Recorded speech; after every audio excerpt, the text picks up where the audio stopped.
Quand les nouvelles s'affolent, Métropole fait le point. Le point tous les matins, simultanément sur Radio et Télémétropole. Le point est une courtoisie de la BNC, Arcordia Shipping, Unipièces et Lissa Lotto. Madame, Monsieur, bonjour. Bienvenue à la rubrique Le Point de Radio et Télémétropole. Merci de votre fidélité, merci de l'intérêt. Ce matin, nous allons parler de cette crise éventuelle ou probable qui s'annonce dans le secteur pétrolier, si j'ose le dire ainsi. Il y a eu au cours de la semaine un vent de panique provoqué à la suite d'une correspondance ouverte de l'APE, l'Association des professionnels du pétrole et de l'énergie. Dans cette correspondance, le président Randolph Ramo attire l'attention ou encore tire la sonnette d'alarme par rapport à ce qui pourrait arriver à l'avenir. Toujours dans cette correspondance, le rédacteur a écrit, et je cite, « Depuis plusieurs mois, le contrôle exercé par les gangs armés sur l'ensemble des axes de transport entrant et sortant de Port-au-Prince empêche la libre circulation des personnes, des biens et particulièrement des produits pétroliers. Les transporteurs ainsi que leurs chauffeurs subissent quotidiennement des pressions et des menaces directes, mettant constamment en péril leur vie, leurs équipements et les marchandises transportées. » Je continue. Malgré nos efforts et notre engagement continu à maintenir coûte que coûte l'approvisionnement en carburant afin de soutenir l'économie nationale, nos ressources et capacités d'action arrivent aujourd'hui à leur limite. Là, je citais une partie de je lisais une partie de cette correspondance adressée au Premier ministre Alix Didier Fils-Aimé. Lettre qui porte donc la signature de Randolph Ramo, qui est président de l'APE. Il est avec nous, c'est l'invité de ce matin. D'abord, la première question que j'aurais aimé lui poser, c'est est-ce qu'il y a eu réponse de la part du Premier ministre? Monsieur Ramo, bonjour, vous êtes président de l'APE. D'abord, merci d'accepter l'invitation de Métropole et bienvenue. Merci M. Théodore. Et c'est vraiment un réel plaisir pour moi d'être sur les ondes de Métropole aujourd'hui. Et en fait, ça fait longtemps qu'on ne s'est pas parlé. Il y a eu une longue traversée du désert. Donc c'est l'occasion pour moi de saluer les téléspectateurs, les auditrices et auditeurs de Métropole et le staff qui vous entoure. Donc, merci. Et pour répondre à votre question, vous avez mentionné dans l'introduction que la note de la PPE a créé un vent de panique au niveau de la distribution des produits pétroliers. Je peux vous assurer que c'était pas l'intention de l'association. Et si vous voulez savoir, en fait, s'il y a eu une réponse des autorités, je peux vous confirmer que les autorités sont concernées pour la tenue de la correspondance. Et je pense que dans les jours qui viennent, on devrait avoir un dialogue beaucoup plus important, quoique nous ayons déjà initié un dialogue. Maintenant, la deuxième partie de la question, en fait, je voudrais quand même rassurer, parce que si j'aurais aimé que les téléspectateurs et les auditeurs retiennent que je confirme que pas de problème gaz dans le pays. Il n'y a pas de problème en ce qui a trait à l'inventaire vareux. Tous les acteurs qui fonctionnent à vareux ont un inventaire assez solide. Il n'y a pas de souci à ce sujet. On ne prévoit pas de pénurie dans les jours qui viennent. Mais cependant, il y avait quand même le spectre. Il y a quand même le spectre d'une paralysie qui se dessinait à l'horizon, et nous autres, en tant que partenaires de l'État, nous avions en fait, en notre qualité d'institution responsable, d'attirer l'attention des autorités sur ce que nous voyons se dessiner à l'horizon. La situation actuelle est arrivée à un point critique où la poussée de l'insécurité désormais généralisée menace directement la continuité même des activités économiques essentielles du pays. Aujourd'hui, vous prévoyez une situation beaucoup plus grave que ce que nous vivons aujourd'hui. Et si ceci affecte, si la crise, affecte, comme vous le dites, la distribution des produits pétroliers, donc nous risquons de nous retrouver dans de beaux draps. Bon, et je pense que nous avons, dans la correspondance, attiré l'État, l'attention des autorités sur les obligations régaliennes qui leur incombent. Et maintenant, pour vous dresser un tableau de la situation, permettez que je vous fasse, si vous voulez, je voudrais quand même relater le fonctionnement de l'industrie de manière chronologique. Et vous devez comprendre, les auditeurs également et auditrices, que la chaîne pétrolière commence à partir de l'importation et passe par la réception des produits au terminal Vareux et d'autres terminaux qui fonctionnaient dans le passé. Et maintenant, ils sont emmagasinés, si vous voulez, stockés dans les terminaux pétroliers. Et ensuite intervient la distribution. Et finalement, au bout de la chaîne, on retrouve la commercialisation qui est assurée par les stations-service qui sont représentées par la nature. Maintenant, au premier maillon de la chaîne, on trouve les importateurs qui ont pour obligation, ils n'ont pas une vocation de créer la pénurie, ni le secteur pétrolier, nous sommes conscients, il fonctionne comme le secteur bancaire, il est très sensible aux rumeurs, et c'est pourquoi vous avez certainement noté que nous sommes très peu bavards, mais aujourd'hui, vu ce qui se passe, j'ai senti l'obligation d'apporter des éléments d'éclaircissement. Donc, je disais justement que le secteur pétrolier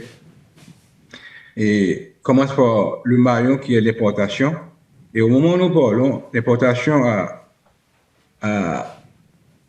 a eu des problèmes assez énormes.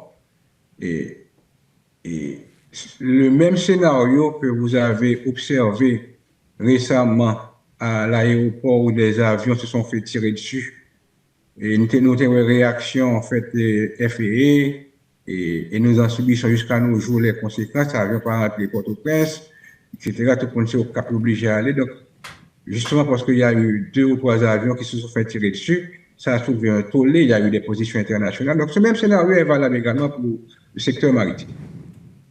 Et il y a eu également des navires pétroliers qui se sont fait tirer dessus. Et depuis que TSU et Tirsayo, par la suite, il y a eu 1 ou 2 ou 3 marins qui ont été séquestrés. Donc, ça a déclenché, si vous voulez, un paquet de problèmes au niveau de l'international. Et maintenant, trouver un navire pétrolier pour amener les produits en Haïti relève d'un réel défi. C'est un principe quoi pour réussir un navire qui vient en Haïti. Et là, ici, ça fait exploser les premiums et vous gagnez un ban d'assurance qui devient extrêmement cher et le fret également. Donc maintenant, ça, c'est pour ce qui a trait à l'importation. Une fois le produit arrivé, il est emmagasiné à Vareux, principalement aujourd'hui, qui a pratiquement 90% du stockage. Et vous savez ce qui se passe à Vareux. Et il y a une influence des hommes armés de la zone, donc que Vareux est placé même dans une zone est reconnue de non-droit. Donc, il y a l'influence en fait de ces groupes armés qui interviennent à Vareux. Et les pauvres chauffeurs, les camionneurs, maintenant, ils doivent venir s'approvisionner. Il y a de nouvelles conditions qui sont imposées. Donc, vous savez, c'est tout un scénario que j'ai pas besoin de décrire aujourd'hui. Ça fait le tour des médias. Vous en avez certainement pris connaissance. Donc, il y a un scénario côté que le chauffeur et tout, il n'y a pas de choix. Il est obligé à, etc., à travailler. Question de mettre du pain sur la table. Donc, et définitivement, maintenant, Et ils doivent transporter les produits pétroliers à différents points du pays et faire face à de multiples postes de péage qui poussent, comme Dakar qui poussent à coup de et où de plus en plus, il a fait augmenter un chariot. Donc, ce sont des données qui nous parviennent des chauffeurs qui travaillent avec nous. Donc, c'est pour vous dire que la chaîne pétrolière est menacée, les chauffeurs deviennent de plus en plus rares, ils sont réticents à aller charger au terminal vers eux. Et donc, tout ceci, c'est pour vous dire que on sentait venir une sorte en fait, restriction qui est imposée aux chauffeurs. Et de toute façon, on avait pour devoir d'alarmer, d'alerter les autorités sur ce que nous voyons se dessiner à l'horizon. Je crois que c'est une attitude responsable et je me réjouis que les autorités aient pris en fait notre alerte au sérieux, mais loin de là, je dois rassurer tous les consommateurs que ce n'est pas une alerte qui vise à créer la panique. Il n'y a aucune raison pour que, en cas de paniquer, charger gaz, il y a des commandes en cours au moment où nous parlons, on vient de recevoir un bateau, donc ça ne devrait pas être un souci. Il y a tout le monde qui était tête frette, pas de problème gaz. Bon, c'est quand même rassurant, d'autant que semaine ça a déjà noté envisagé le retour des galons jaunes, des récipients jaunes dans les rues. Donc, c'est comment ça pour eux. Maintenant, panique là créée par le fait que bien longtemps, il y a quelques dernières crises là. C'est sur Ariel que nous avons des dernières crises produits pétroliers, côté que pas de gain gaz, c'est dans bousculade.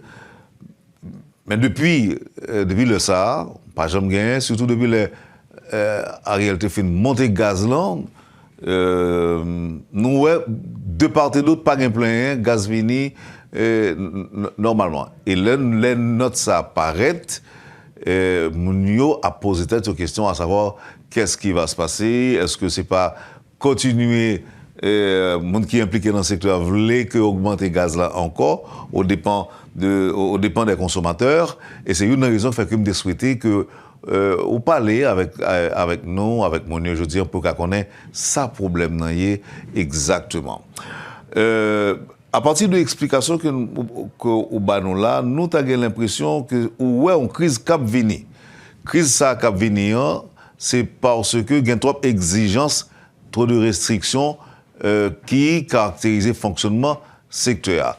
Trop postes de péage ou sont délits, ce qui fait que au volume d'argent obligé de décaisser pour permettre que le gaz n'arrive dans la station service. Est-ce que bien comprendre, est-ce que ça me dit, est-ce que c'est ça? Bon, en grosso modo, je pense que quelque part vous avez raison, mais je dois forme d'abord M. Théodore que il faut confier aux professionnels leur travail. C'est-à-dire que on l'heure que c'était BM parce qu'on importé produits pour le pays, mais une fois qu'on a transmis cette obligation aux professionnels du pétrole, pas de crise encore.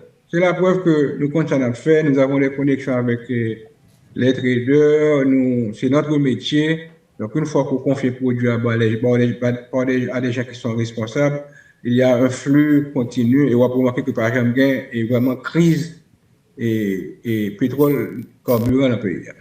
Mais au moment où nous parlons, effectivement, il y a des problèmes au niveau de la distribution. Et c'est ça que je me dis tout à l'heure, et de plus en plus, nous voyons que les chauffeurs sont très réticents pour venir charger vers eux, parce que non seulement il y a les contraintes auxquelles ils font face, mais il y a aussi le spectre qu'ils sont perçus comme des gens qui collaborent. Mes amis, je pense que nous ne sommes pas interchangeables. Un pauvre chauffeur qui affronte et qui laisse son domicile tous les jours, disons au quotidien, qui doit se rendre à Vareux pour la charge en camion 9 000, 10 000 gallons de gaz, pour le transporter dans le nord, parfois pour aller le livrer à un hôpital au plateau central. Écoute, c'est quelqu'un qui affronte des défis quotidiens. Maintenant, je pense que l'action ça que l'a posée, où il doit affronter et les zones de non-droit et constamment il expose sa vie. Donc, je pense que c'est un comportement qui relève d'un certain héroïsme. Maintenant, lorsqu'il est perçu comme un monde qui a collaboré, je pense que nous sommes en train de déplacer les rôles et faire de la victime le bourreau. Et c'est là que ça blesse parce que je pense qu'il y a plein de gens dans ce pays aujourd'hui qui font pile sacrifice ne serait-ce que pour continuer à soutenir le minimum qui nous reste dans l'économie et qui sont perçus comme des individus qui travaillent en collaboration avec les gens armés. Parce qu'il y a une confusion et un amalgame qui est créé et qu'il y a une tendance à faire et passer les victimes comme pour des bourreaux. Donc, Monsieur Ramon, où est point ça? C'est un point que je suis aborder avec vous pendant l'émission ça. Et là, où anticiper, je comprends ça. Et pour qui ça, je comprends ça?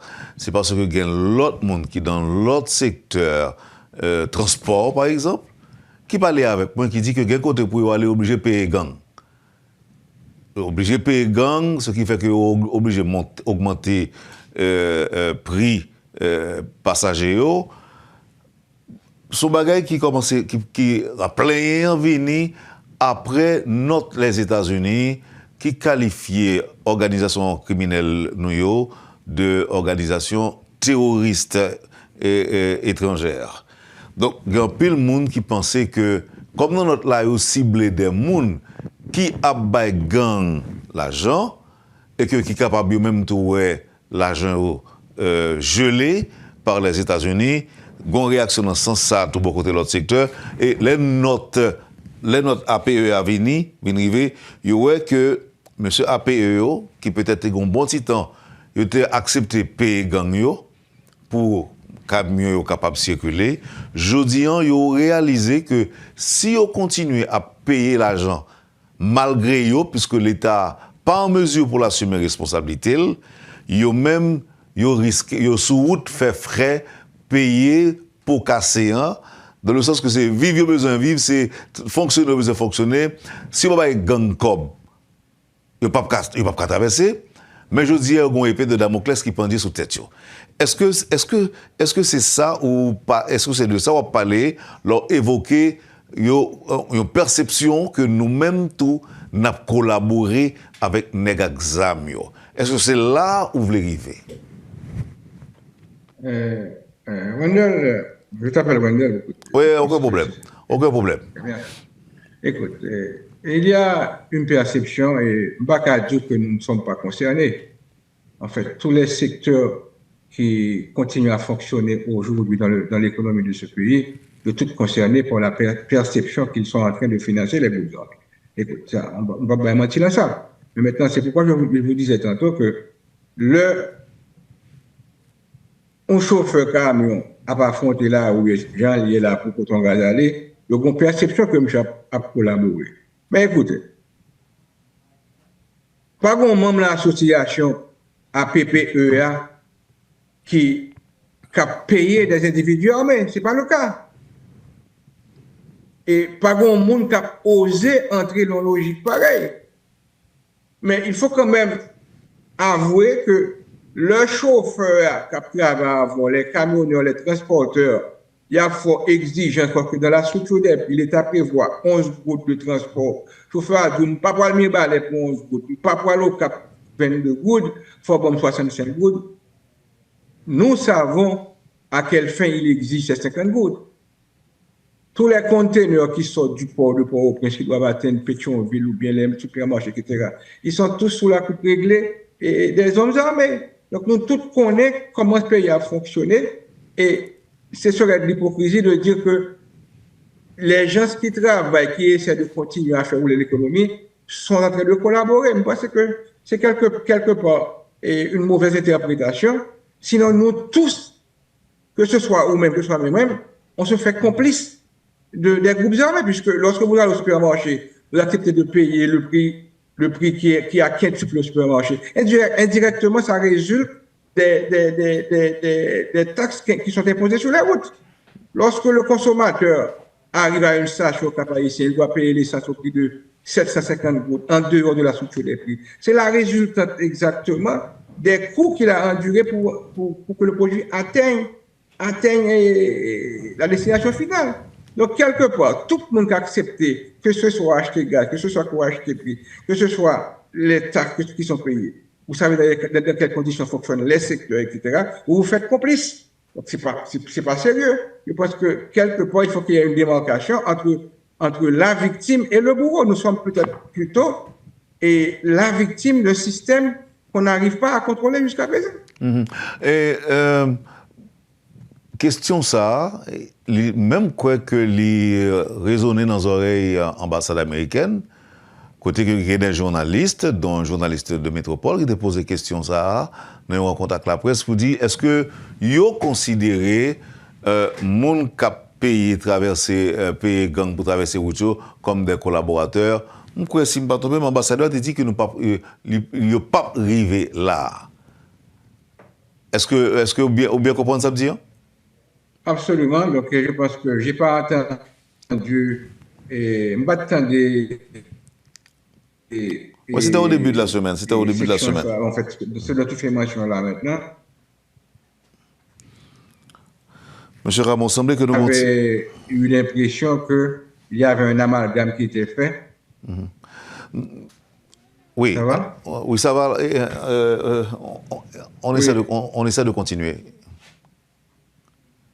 Oui, oui, j'ai eu l'impression qu'il y avait un amalgame qui était fait justement entre ceux qui tentaient quand même de travailler et de rendre la vie possible et l'interprétation, si vous voulez, de leur apport, en fait, de leur position, en fait, sur les marchés respectifs sur lesquels ils travaillent. Mais si vous dites que c'est la position de l'ambassade américaine, c'est une nouvelle qui ne peut que me réjouir, parce qu'effectivement, moi, on était soucieux, effectivement, de la position du sénateur, en fait, du secrétaire d'État américain, et qui disait récemment que l'impunité pour ceux qui financent les groupes armés est désormais révolue. Donc, écoutez, moi, j'étais pratiquement soucieux de l'interprétation qui pourrait être faite d'une pareille rhétorique. Alors, on connaît pour qui ça, rapidement, nous était quoi que... nous pas de sécurité pour nous fonctionner, et c'est pas dans le secteur pour là seulement, il y a l'autre secteur encore qui est concerné, qui compte payer gang pour obliger de travailler. Ou qu'a dit nous pour qui ça, selon même, nous te gain appréhension ça, nous te quoi que Américains qui considéré nous comme des collaborateurs des terroristes, par le fait que nous baillons au COB pour nous capables de passer. Ça fait nous comme ça. Ben, écoute, c'est une mauvaise approche parce qu'encore une fois, je répète que nous baillons au COB. Nous pas baillons COB. On ne travaille pas dans une logique de bail COB. Nous sommes des compagnies, en fait, des pétrolières regroupées dans une association. Nous sommes affiliés à des transporteurs. D'ailleurs, 80% des transporteurs, ils assurent leur propre transport. Ce sont des stations qui disposent de leur propre camion. Et 20% du transport est assuré par des contractuels qui sont liés aux compagnies pétrolières. Donc, si la station n'envoie pas son camion chargé au terminal, eh bien, on ne fait que constater que l'approvisionnement est un petit peu altéré. Et on a senti une réticence de la part des stations à envoyer leurs camions au terminal et les contractuels également avec qui nous travaillons. Et effectivement, ils étaient très soucieux, ils ne voulaient pas aller au terminal. Et peut-être que ceux qui tentaient de le faire, ils faisaient exigence également aux compagnies pétrolières pour qu'il y ait une considération qu'il soit fait pour qu'ils puissent continuer à fonctionner. À ce moment, on a senti que ça allait dans le mauvais sens et on a eu le devoir d'alerter les autorités sur cette situation qui était en train de détériorer. Mais encore une fois, c'était pas une velléité de créer la panique. Et encore une fois, je tiens à rassurer les consommateurs que pas de problème dans ce pays. Est-ce que nous pas réfléchi à des alternatives? Comme ce n'est pas le gouvernement qui importe, tant que j'en savais qu'on fait avant, à travers BMPAD, c'est nous-mêmes. Pour qui ça, ou encore qui ça qu'empêcher nous commencer à exploiter le port du Sud, par exemple, qui a le port Saint-Louis du Sud là, comme une alternative tout, même si le problème n'a pas à résoudre à 100%, et que le Grand Sud est capable d'alimenter sans que nous pas obligé de payer trop payer gang pour nous circuler, pour machines nous circuler. Bon, j'estime que ce sont excellentes questions que vous posez là. Et ce n'est pas la première fois que il y a un monde qui approche nous pour que nous commencions à contempler en fait un investissement dans la zone sud là ou bien le nord par exemple. Mais écoutez, il faut voir aussi que c'est un réflexe qui vient à cause de justement de situations et qui a développé et du banditisme si tu veux et l'insécurité dans le pays. Mais le port du Sud principalement, et il y a une carence d'infrastructures aujourd'hui et qui pas invité et en fait pour le secteur pétrolier, moi je parle, qui pas réellement intéressé acteurs pétroliers à aller travailler. D'abord, je me rappelle que dans les années 90, il y avait déjà un terminal pétrolier dans le sud, dans la baie des Flamands, je crois, qui était la propriété de l'ASO. Et ils étaient obligés de fermer parce que, en termes de rentabilité, c'était zéro. Alors maintenant, si tu parles d'un investissement qu'on pourrait faire dans le sud, ne serait-ce que pour pallier et contourner ce qui se passe aujourd'hui, écoute, tout investissement repose sur la demande. Sur une étude de marché, premièrement, et sur un retour d'investissement et principalement sur un plan d'affaires. Mm-hmm. Donc, si vous construisez un terminal pétrolier dans le sud, il va desservir probablement la zone sud. Quelle est la consommation de la zone sud? Est-ce que effectivement en investissant 12 millions, 15 millions de dollars pour construire un terminal pétrolier dans le sud, est-ce que effectivement c'est un port qui sera rentable puisque la consommation du sud est pratiquement insignifiante? C'est une première question. Non, mais n'a pas les deux grands sud, oui, monsieur. Oui, je parle du Grand Sud. Du Grand Sud qui tenait compte de Jérémy, passant absolument, par la Caille, absolument. Donc, ce qu'il faut nous garder en tête, c'est que avant ce problème que nous avons aujourd'hui, les transporteurs allaient au Cap, allaient dans le sud et revenaient le même jour. Ils laissaient Port-au-Prince à 6 h du matin et revenaient autour de 5 h de l'après-midi.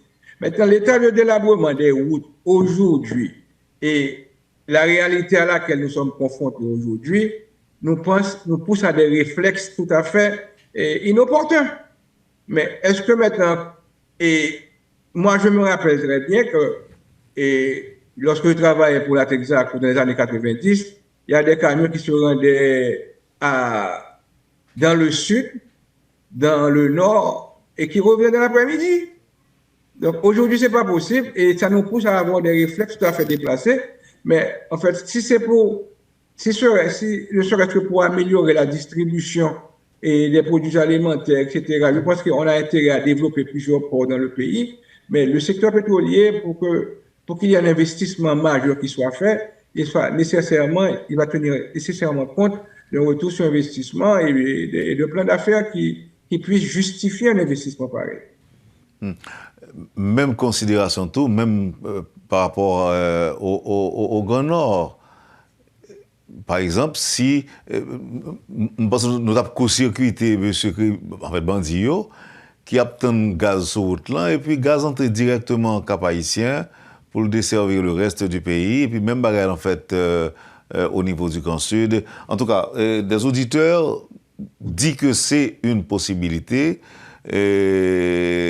Pour qui ça, monde qui gagne comme qui est dans le secteur, pas mettre tête ensemble pour développer possibilité ça. C'est ça que communautaire me connaît, monsieur Rameau.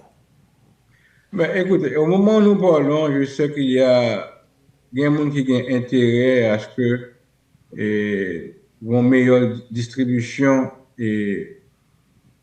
sur l'ensemble du territoire. Et il y a un peu de monde qui pensait qu'il serait d'un intérêt particulier pour le pays pour gagner, par exemple, un stand de stockage dans le nord du pays. Écoute, moi-même, je n'ai aucune objection à ça, mais je reviens en fait avec le même discours que j'ai. Il y a des études qui se font maintenant sur la nécessité d'avoir un stockage dans le nord, mais c'est dicté tout simplement par un réflexe qui est lié à une conjoncture bien précise.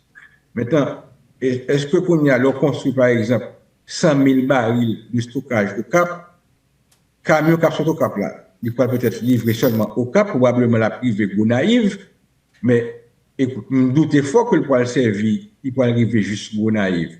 Donc maintenant, le port les Vareux, par exemple, est à équidistant du sud et du nord. Il est en centre névralgique, côté que si route est bon, qui arrive au Cap dans 2 heures de temps, 3 heures de temps, qui arrive au Caille, ou bien Jérémy, au Caille, disons, dans 2 heures de temps.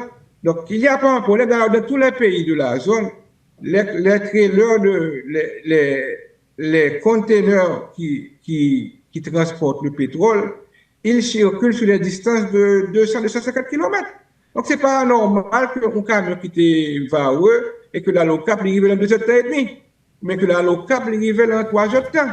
C'est normal, dans tous les pays de la zone, les camions roulent sur des distances pareilles. Mais maintenant, nous venons qu'on réflexe qu'on y a, qu'il faut quand même avoir d'autres centres. Bon, bagarre est contre lui, une fois que l'étude l'a justifié.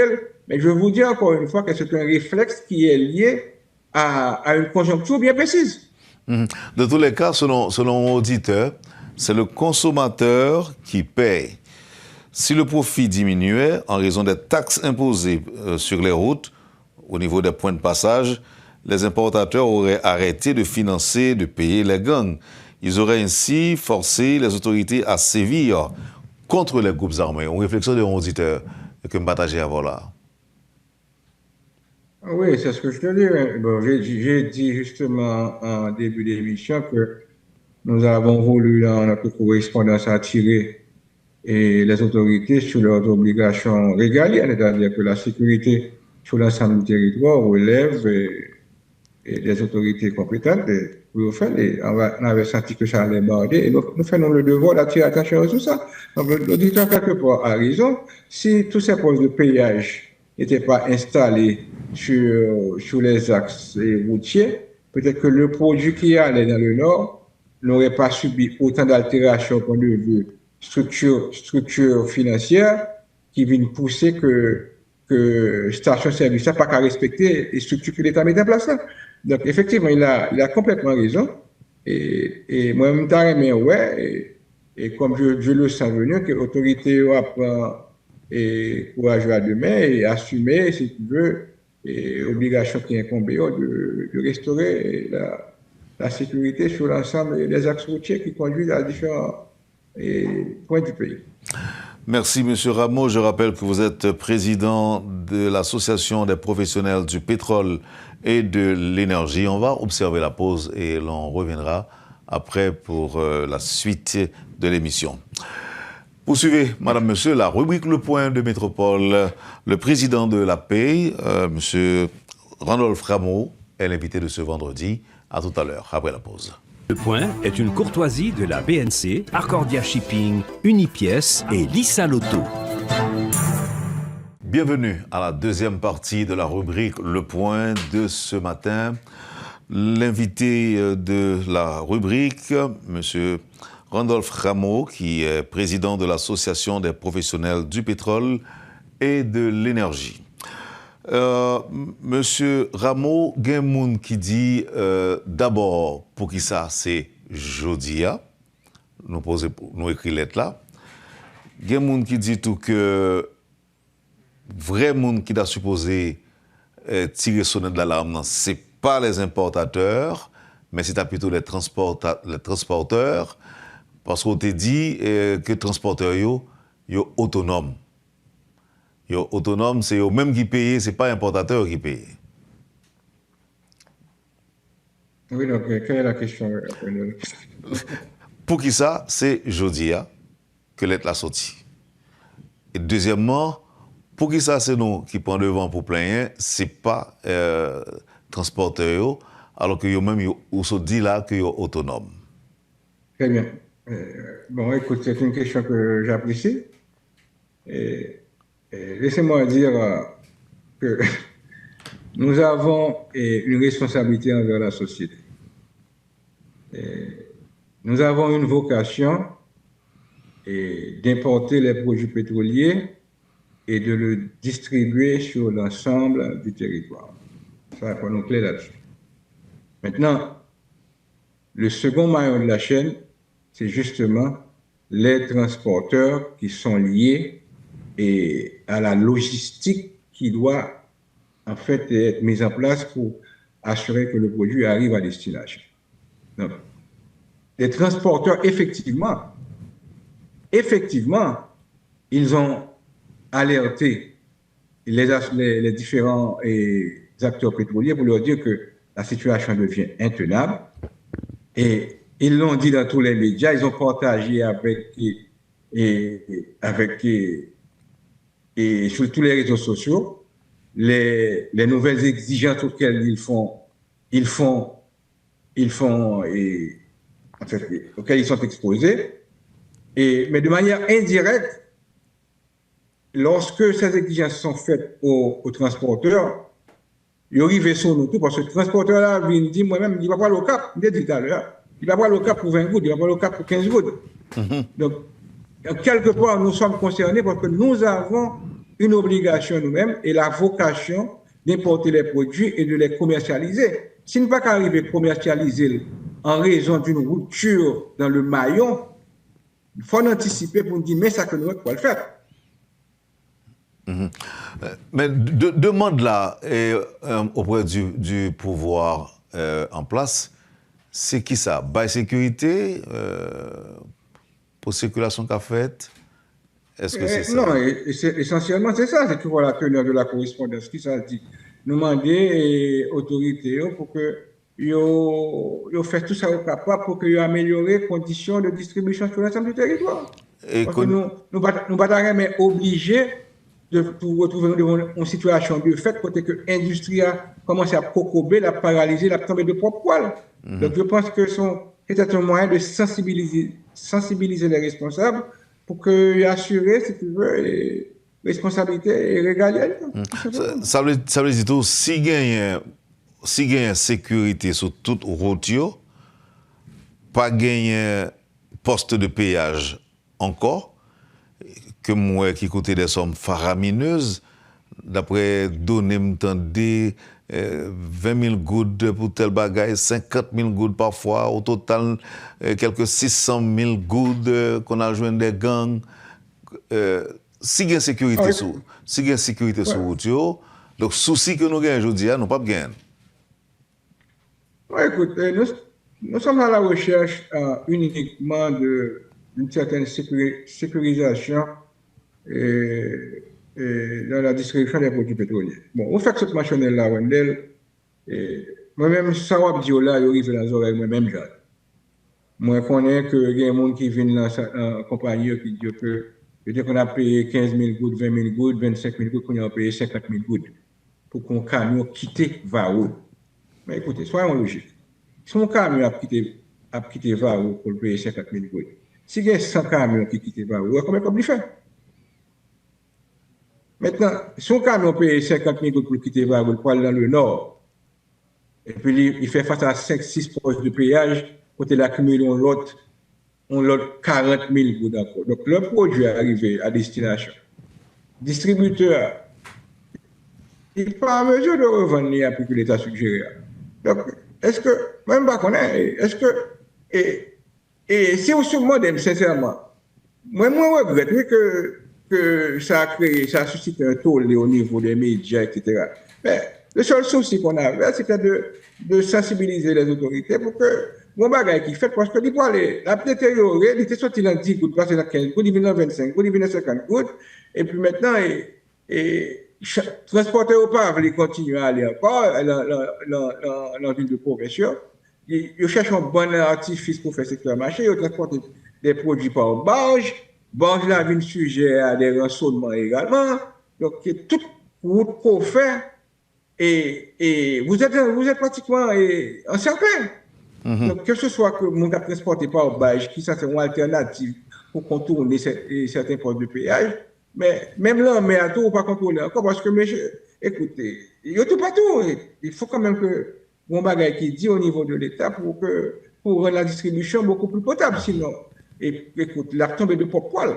Je vais partager encore avec vous une observation, bien une remarque d'un auditeur qui dit que m'a cité multiplier les infrastructures de réception et stockage de produits pétroliers est une bonne chose pour des raisons de sécurité. Mais il faut aussi comprendre que cela se traduira par une augmentation des coûts et donc des prix des produits.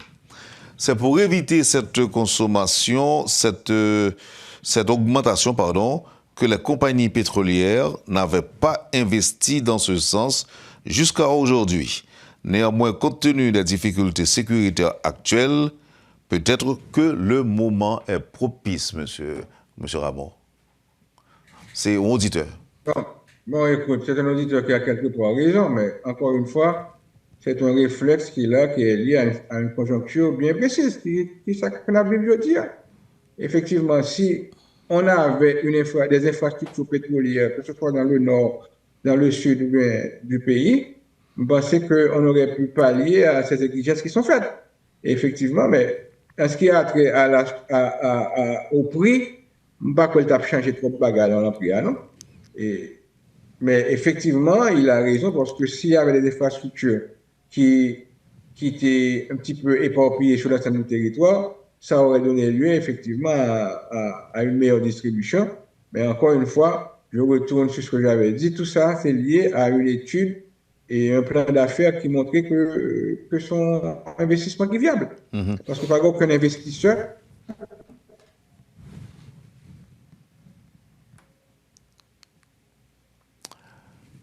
business, on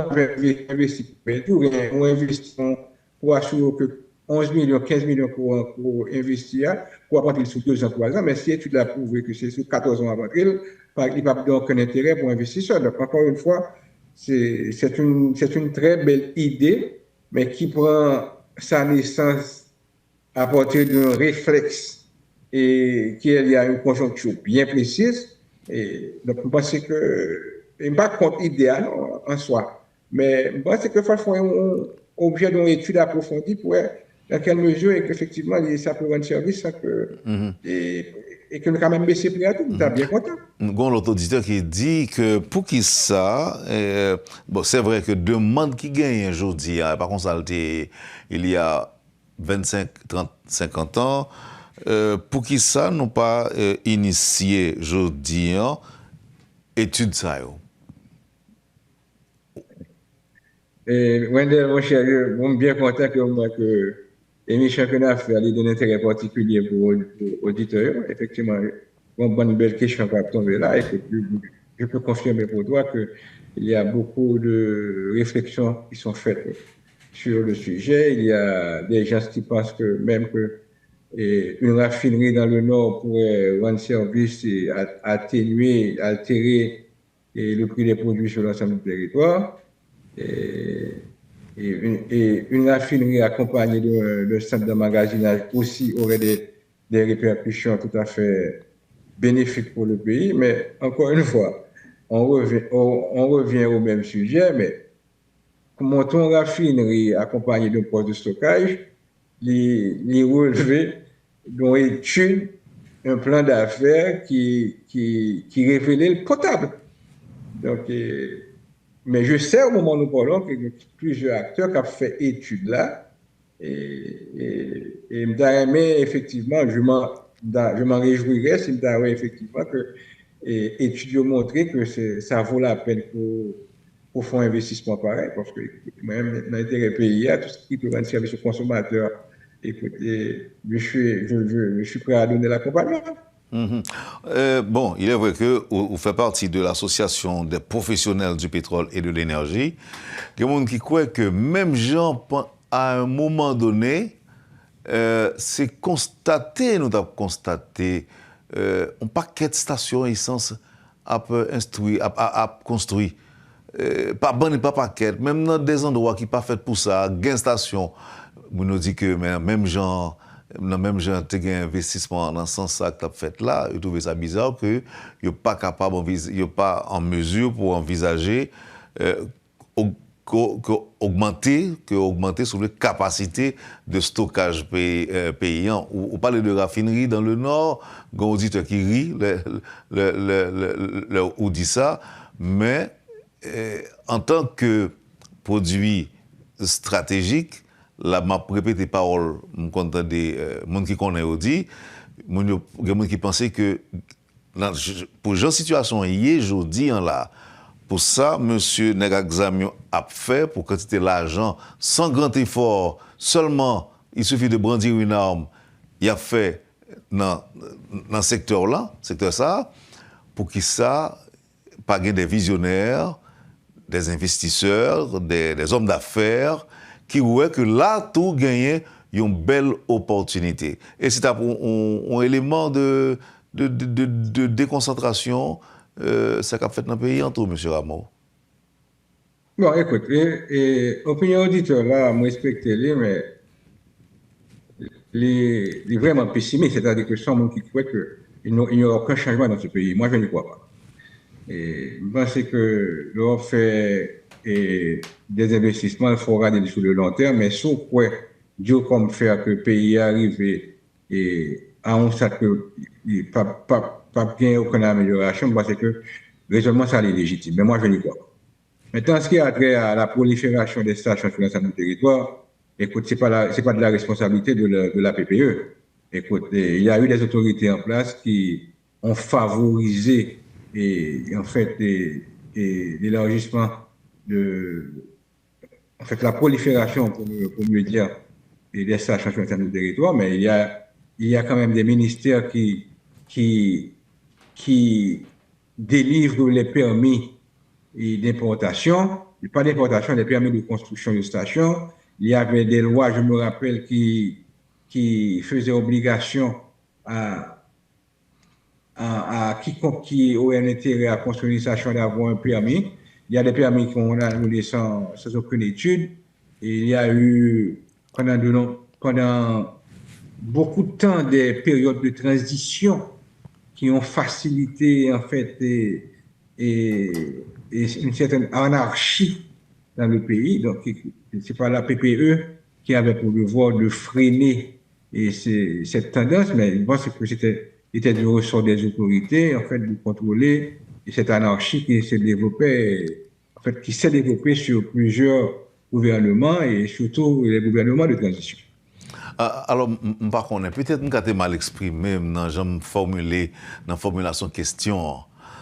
Moi, je voulais dire, même gens à un moment donné, tu as une prolifération de stations-service que nous observons qui fait dans le pays. Pour qui ça, tu as gagné ça qu'a fait et que les gens qui gagnent Kobio pas saisi cette opportunité.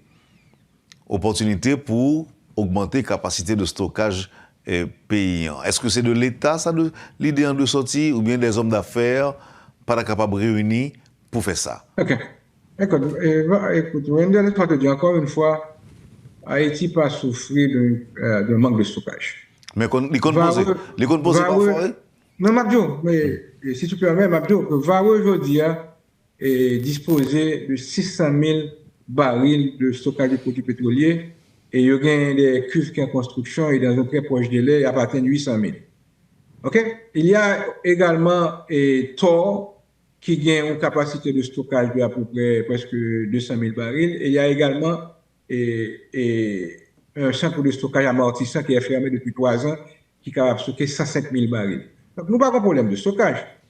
Nous avons un problème qu'on y a parce que nous pas qu'à aller d'un point A à un point B pour que nous transporter produire. Est-ce qu'on voit ça, Mabdoula? Très bien. Moi, là, tu as trois infrastructures, pas des moindres, pour un magasinage de produits qui suffisent amplement pour stocker le produit pour le pays. Maintenant, c'est parce qu'on n'a pas qu'à atteindre le nord facilement. Et puis, le sud est compliqué maintenant avec Martissan, etc., les organes, qu'il y a des réflexes qui se font aujourd'hui, qui sont liés à une situation ponctuelle. Dans quel niveau APPE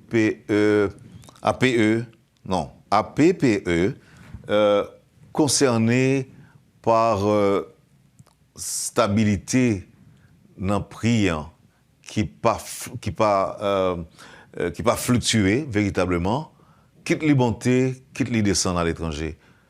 Non, nous sommes très concernés. Au contraire, je pense que, et ma PC est très honnête, je pense que le souci des syndicalistes est légitime. Et même dit sans embâche, sans langue de bois, le prix a chuté sur le marché international. Il aurait dû se refléter naturellement au niveau de la distribution à la pompe. Mais alors, ma mettre en nuance, ça m'a petit à tout parce que il y a des éléments qu'ils ne détiennent pas et qui causent que l'IPA reflété à la pompe. Et que d'abord dit au début de l'émission que le fait qu'il y a eu des bateaux à essuyer des tirs dans la rade de Port-au-Prince, il y a eu une panique au niveau des traders parce que ça coule comme l'eau. Tout le monde est au courant que Haïti a un problème de tirer sous bateau, le kidnapping marin, ça a fait exploser les premiums, le transport a quintuplé, l'assurance a augmenté, et ça veut dire que le prix a baissé au niveau international pour répercuter à la pompe, on l'autre côté absorbé. Mais si dans une période, pas bien qu'on a vécu une période exceptionnelle, mais dans des temps normaux, côté que il y a une libre circulation et sur l'ensemble du territoire, que le bateau capable d'accoster sans problème, sans inquiétude, je vous assure que j'aurais été le premier à exiger que le prix a reflété à la pompe. Mais je suis conscient qu'il y a des contraintes qui empêchaient que le reflété à la pompe, même parce qu'une fois qu'il y a un apaisement, l'État n'a pas hésité, et moi-même, je ferai l'avocat de cette cause pour que vous baissez la pompe. Je pense que j'ai dernière fois, ça t'est fait, non, M. Rameau, que le BC, son marché international, non, et puis ça a reflété dans le pompe ici, parce que ça fait longtemps que j'ai un véhicule, et pas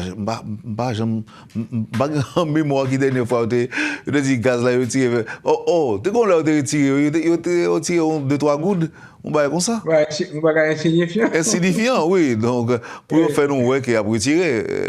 Mais on pas penser que même lorsque le prix a baissé, l'absorbe de l'autre côté on pas connaît. Est-ce que c'est dans bateau qui a pris un gros risque, ou bien est-ce que c'est dans taxe que l'État a percevoir? Est-ce que c'est là le reflet? Est-ce que c'est ça qui empêchait que les fluctuer en Haïti? Non, mais j'ai été très clair. Oui, tu n'as pas prêté attention à ce que je disais. Moi, j'ai dit qu'effectivement, le prix a chuté sur le marché international. Ça aurait été l'occasion pour l'État de le refléter à la pompe. Mais en plus, l'acteur qui a fait demande ça, il y a des éléments qui échappent. Et moi-même, j'ai souligné l'attention, côté que le coût du fret et les nouvelles exigences que font les traders pour vendre un bateau pour venir en Haïti, est pratiquement absorber baisse pour sur le marché international là. Donc, je pense que lorsque les pays connaissent des jours meilleurs et que les traders n'ont pas senti qu'ils sont aussi exposés pour un bateau, pas bien qu'un bateau pétrolier, c'est des millions de dollars, avec il y a le personnel aussi qui est exposé. Donc, il y a beaucoup de crainte à envoyer un avion pétrolier en Haïti. Mais une fois que la crainte ça est dissipée et les exigences que trader a fait qu'on y a, il n'y a pas de mise en compte, parce que naturellement, l'État n'a pas bien choix que refléter puis voilà. On a fini de là, même d'après, mais nous, pour les gens qui, pour une raison ou l'autre, à peine rattrapé, nous, pour nous dire que, parce qu'on a annonce fait qui est un petit peu rassurante, l'autre dit, nous comme ça que gain gaz qui est commandé, gagner en pile qui l'a, pas gagner une crise de pénurie en perspective. Sauf que nous tirons la sonnette d'alarme auprès des autorités pour qu'ils prennent les dispositions nécessaires pour que nous ayons sécurité pour faciliter la distribution des produits pétroliers. Pas de problème gaz qui peut arriver dans les prochains jours. Est-ce que mes interprétés sont dire, c'est pas ça? Mais je veux seulement rassurer les gens qui à peine rejoignent nous pour tendre garantie que président APPE à Baye. Ok, écoute, dans ma qualité de président de la PPE, je rassure encore une fois le consommateur. Moi, je dis la haute et intelligible voix que pas de problème gaz pour y va recharger gaz. En anglais, si nous voulons dire with my lips, pas de raté gaz, pas de pénurie gaz pour y là. Si on affluence vers les stations-service, il y a un oui vers les stations, je pense qu'effectivement, il y a eu quelque part une mauvaise interprétation de la note de la PPE et je tiens à rectifier en fait l'interprétation qui a été faite lorsque nous avons tiré la sonnette d'alarme. Pas de problème gaz, soyez rassurés que nous n'avons pas besoin de stocker gaz, gaz à gogo, il y a des commandes qui sont passées. D'ailleurs, on vient de recevoir une commande avant-hier et les compagnies ont reçu des commandes avant-hier. Il y a des commandes qui sont passées. Donc, soyez rassurés que ça ne devrait pas être un souci. Ça, et moi, n'a pas besoin de stocker gaz pour faire marcher noir non plus. Il faut d'ajouter ça tout. Sous stocker gaz, je regrette ça. C'est pour le boire pas fort. Pour le boire. Merci, M. Ramon. Je suis content et vous avez accepté et participer dans le point. Maintenant, merci parce que vous avez répondu, Métropole. Et Kembela, m'espérer que annonce rassurer mon yo fait écho dans toutes les oreilles et même moi mettre dans petit parole là soit botter gaz dans pompe pour le revendre faire marché noir ou gagner à boire. Tout à fait, je te remercie également. Je t'en prie. Merci encore une fois. Bon week-end à toi et à tes fidèles auditeurs et auditrices. Merci et à bientôt. Vous avez suivi, madame, monsieur, la rubrique Le Point de Radio et Télémétropole. L'invité de ce matin, Monsieur Randolph Rameau, président de l'Association des professionnels du pétrole et de l'énergie. Merci de nous avoir suivis. Passez une bonne journée. Je vous souhaite aussi un bon week-end avec Métropole et à la semaine prochaine. Quand les nouvelles s'affolent, Métropole fait le point. Le point tous les matins, simultanément sur Radio et Télémétropole. Le Point est une courtoisie de la BNC, Arcordia Shipping, Unipièce et Lissa Lotto.